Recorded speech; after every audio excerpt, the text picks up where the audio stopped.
Kalau kita bicara bisnis kuliner, satu hal yang sering kejadian itu bukan gagal di masaknya, tapi gagal di konsep bisnisnya. Banyak orang kejar yang viral, kejar yang lagi ramai, tapi lupa satu hal penting, apakah bisnis ini masih masuk akal buat jalan 2-3 tahun ke depan? Di video ini, saya mau sharing 5 jenis bisnis kuliner yang secara realistis masih bertahan di tahun 2026. Dan yang paling penting, bisa dimulai dengan modal di bawah 50 juta rupiah. Ini bukan janji kaya, tapi janji masuk akal buat hidup. Yang pertama, dan ini mungkin terdengar biasa banget, warung makan harian.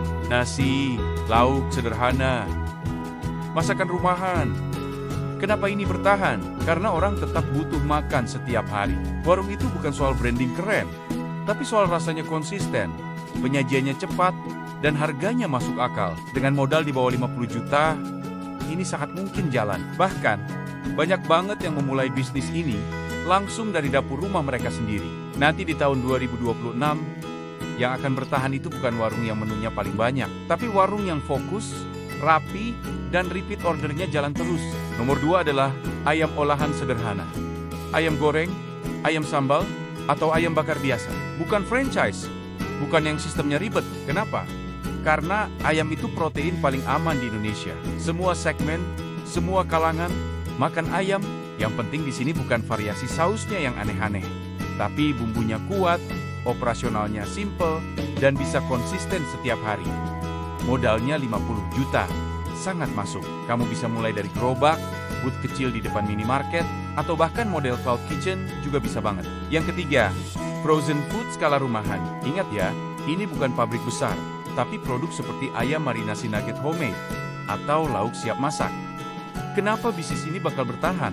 Karena orang makin lama makin pengen yang praktis. Cukup dengan freezer dan vacuum sealer, bisnis ini sudah bisa jalan. Bahkan, kamu tidak perlu punya tempat jualan fisik. Kuncinya di tahun 2026 nanti. Frozen food yang dicari itu bukan yang kemasannya paling mewah, tapi yang rasanya enak, keamanannya terjamin, dan cara masaknya jelas. Nomor 4, snack dan produk kering. Contohnya seperti keripik, sambal botolan, abon, atau kacang berbumbu. Produk-produk ini punya satu kelebihan yang sangat besar.